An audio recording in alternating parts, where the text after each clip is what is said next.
दोस्तों, आज की वीडियो में हम बात करने जा रहे हैं कतर के बारे में। कतर सऊदी अरब, बहरीन और यूएई के दरमियान में वाक़या है और दुनिया का अमीर तरीन मुल्क है। बात की जाए वर्ल्ड रिचेस्ट कंट्रीज़ की तो कतर उनमें 15वें नंबर पे आता है।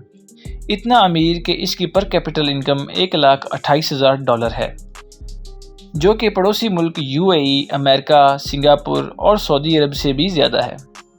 कतर में बड़े बड़े शॉपिंग मॉल, शानदार बुलंदो बाला बिल्डिंग्स और महंगी महंगी गाड़ियों की भरमार है। इन सब चीज़ों की वजह से कतर को मिडल ईस्ट का वेगस भी कहा जाता है। लेकिन क्या कतर हमेशा से ही इतना अमीर था? आइए जानते हैं इस वीडियो में। वीडियो को आखिर तक लाजमी देखिएगा। चंद साल पीछे जाएं तो कतर सिर्फ तपता हुआ सहरा था, जिसमें गुर्बत, भूख और गर्म रेत के सिवा कुछ ना था। तो फिर आखिर ऐसा क्या हुआ कि जो मुल्क तमाम अरब ममालिक में से गरीब था, इतना अमीर कैसे हो गया? इतनी बड़ी तब्दीली आखिर कैसे आई? इन सब के पीछे दोस्तों एक बहुत इंटरेस्टिंग कहानी है और ये कहानी बाकी अरब ममालिक से बहुत मुख्तलिफ है। दोस्तों, इस वीडियो में आप ये भी जान सकेंगे कि क्यों सऊदी अरब और यूएई कतर को पसंद नहीं करते और कैसे कतर आने वाले वक्त में भी अपने पड़ोसी ममालिक से ज़्यादा खुशहाल और महफूज रहेगा। तो दोस्तों, ये कहानी शुरू होती है 1916 में, जब कतर के अमीर अब्दुल्ला हसानी ने ब्रिटिश के साथ एक ट्रीटी साइन किया, जिसके मुताबिक ब्रिटिश कतर को हर ज़मीनी, फ़िज़ाई और आबी हमले से डिफेंड करेगा और उसके इवज़ कतर अगले 55 साल तक ब्रिटिश कॉलोनी का हिस्सा रहेगा और यहाँ से निकलने वाले हर नेचुरल रिसोर्स पे ब्रिटिश का एक ख़ास शेयर होगा। 1940 में सबसे पहले कतर में से ऑयल फील्ड डिस्कवर हुई और 1960 में कतर में तेल की तलाश और इसको निकालने का काम अरूज पर था। इस तरह अब कतर के आहिस्ता आहिस्ता हालात बदलने शुरू हो गए, लेकिन फिर भी ऐसा रेवोल्यूशन ना आया था जो कि अब है। कतर में तेल की तलाश जारी रही और सन 1970 में शेल ऑयल कंपनी ने इधर का सबसे बड़ा खजाना दरियाफ्त कर लिया और वो है नॉर्थ फील्ड, दुनिया की सबसे बड़ी गैस फील्ड। लेकिन उस वक़्त गैस का इस्तेमाल कोई बहुत ज़्यादा ना था, लिहाजा गैस इतनी प्रॉफिटेबल ना थी, क्योंकि गैस को एक जगह से दूसरी जगह सिर्फ पाइपलाइन की मदद से ही भेजा जा सकता था और गैस के कंज्यूमर मुल्क कतर से बहुत ज़्यादा दूर थे, जिसकी वजह से इन मुल्कों में गैस की सप्लाई तकरीबन नामुमकिन थी। इस वजह से शेल कंपनी ने भी ये डिस्कवरी करके भूल जाने का फ़ैसला किया और ये डिस्कवरी सिर्फ कागज़ों की नज़र रह गई। 1971 में कतर को बरतानिया से आज़ादी मिली और वो एक आज़ाद मुल्क बन गया। आज़ादी मिलने के बावजूद भी कतर के हालात कुछ खास ना बदले और फिर 1995 में जब क्राउन प्रिंस हमाद बिन खलीफा हसानी ने बगावत करके अपने ही बाप की हुकूमत का तख्त उलट दिया और कतर का अमीर बन गया। नए अमीर का सिर्फ एक ही फोकस था और वो थी गैस।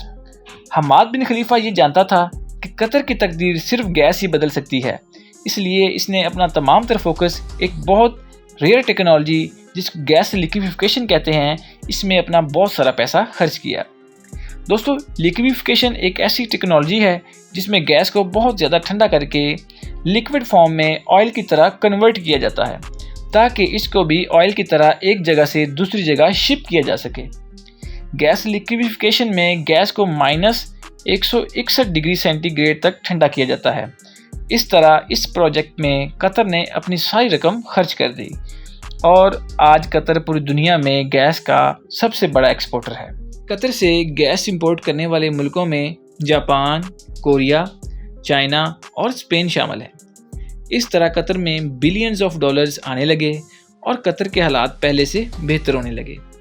लेकिन ये तो सिर्फ आगाज़ था, क्योंकि इस तरह के नेचुरल रिसोर्सेज तो और भी बहुत सारे मुल्कों में हैं और वो इनको एक्सप्लोर भी करते हैं, एक्सपोर्ट भी करते हैं। लेकिन वो सारे मुल्क कतर की तरह अमीर क्यों ना हो सके? असल मसला है पैसे और नेचुरल रिसोर्सेज को दुरुस्त तरीके से इस्तेमाल करने का, वरना वेनेजुएला और अंगोला का हाल तो हमारे सामने ही है। कतर ने इस पैसे की दुरुस्त इस्तेमाल के लिए 2005 में कतर इन्वेस्टमेंट अथॉरिटी के नाम से एक कंपनी बनाई, जिसका मकसद था तेल और गैस से आने वाले पैसे को पूरी दुनिया में प्रॉफिटेबल चैनल्स में इन्वेस्ट करना। और इसी तरह आज हर बड़ी कंपनी में आपको कतर की इन्वेस्टमेंट नज़र आएगी, چاہے وہ لندن کے بڑے بڑے ہوٹلز، اپارٹمنٹ بلڈنگز ہوں یا امریکہ کے بڑے بڑے آفسز ہوں، جیسے کہ ووکس ویگن، بارسلیز، شیل اینڈ کو، ٹفنیز اور روس نیفٹ جیسی آئل کمپنی۔ ان سب میں قطر کی ہیوی انویسٹمنٹس ہیں، لیکن یہ بھی قطر کی کل انویسٹمنٹ کا ایک چھوٹا سا شیئر ہے۔ قطر ان سب کے علاوہ اور بھی بہت سارے پروجیکٹس جیسے کہ روڈز، ایئرپورٹس، نیچرل ریسورسز اور ریسرچ سینٹرز پہ بہت بڑی انویسٹمنٹ کر چکا ہے۔ ان سب کا مقصد آئل سے ڈیپینڈنسی ختم کر کے ایک پرماننٹ انکم جنریٹ کرنا ہے، کیونکہ 2030 سے 2050 تک تیل پوری دنیا سے ختم ہونے جا رہا ہے اور تب تک یہ ملک مکمل طور پر آئل پر سے ڈیپینڈنسی شفٹ کر چکے ہوں گے۔ اب یہ تھی قطر کی ایک اکانومی سائڈ۔ دوسری طرف انٹرنیشنل پولیٹیکل انفلوئنس کے لیے قطر نے دنیا کا سب سے بڑا عرب میڈیا نیٹ ورک شروع کیا، جسے ہم آج الجزیرہ کے نام سے جانتے ہیں۔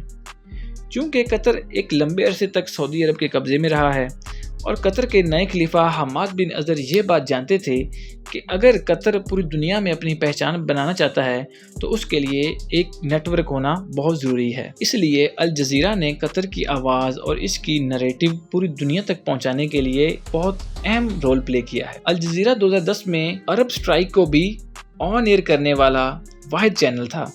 اس وجہ سے سعودی عرب اور باقی عرب ملکوں سے اس کو بہت زیادہ کرٹیسزم کا سامنا بھی کرنا پڑا۔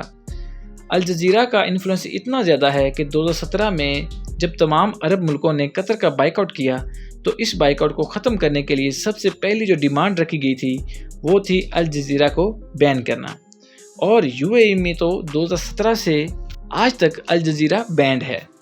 قطر کا یہ بائیک آؤٹ بری طرح فیل ہوا کیونکہ سعودی عرب کو تمام عرب ملکوں کی قطر کے خلاف مکمل حمایت حاصل نہ تھی، یعنی کویت اور عمان بھی اس بائیک آؤٹ کا حصہ نہ بنے۔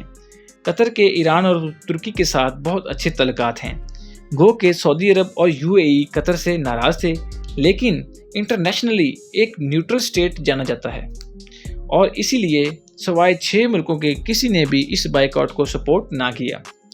قطر کو جو سب سے بڑا ایڈوانٹیج حاصل ہے وہ گیس ہے، کیونکہ آئل دنیا سے جلد ہی ختم ہو جائے گا، لیکن گیس کے بارے میں ایسی کوئی خبر نہیں ہے، بلکہ گیس کی ڈیمانڈ تو دن بدن بڑھتی جا رہی ہے۔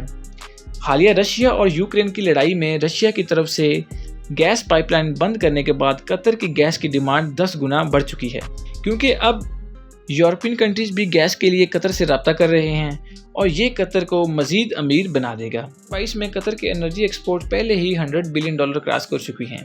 اس طرح باقی عرب ممالک جیسے آئل ختم ہونے کی وجہ سے پریشان ہوں گے، لیکن اس کے برعکس قطر کو کوئی فرق نہیں پڑے گا۔ یہ تھا ایک پہلو۔ دوسری نظر قطر میں سب کچھ اچھا ہی نہیں ہے۔ ریسنٹلی قطر کی لیبر کلاس کو لے کے انٹرنیشنلی کافی سوالات اٹھائے گئے ہیں، لیکن سٹل قطر باقی عرب ممالک کی نسبت کافی اوپن اسٹیٹ ہے، جہاں میڈیا کی آزادی، اکنامک کنڈیشن بہتر ہیں اور ریسورسز کا بہتر طریقے سے استعمال ہوتا ہے۔ آخر میں ہم آتے ہیں ایک ایسے خطے کی طرف جو کہ نیچرل ریسورسز میں شاید قطر سے بھی زیادہ مالا مال ہے، لیکن political instability, lack of planning, corruption, miss use of resources اور ریلیجیس ایکسٹریمزم کی وجہ سے اس وقت غربت، بھوک اور بد امنی کا شکار ہے۔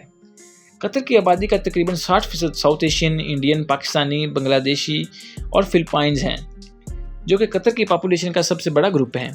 اگر یہ ملک بھی ریسورسز کا پازیٹیو وے میں اور پراپر پلاننگ کے ساتھ استعمال کریں اور کرپشن ختم کر کے اپنے ملک اور قوم کا سوچیں تو یہ ملک بھی قطر ناروے سے کم نہیں ہے۔ دوستو، آج کی ویڈیو میں اتنا ہی۔ ویڈیو اگر اچھی لگی ہو تو زیادہ سے زیادہ لائک کریں اور مزید انٹرسٹنگ ویڈیوز دیکھنے کے لیے ہمارے چینل کو سبسکرائب کریں۔ شکریہ۔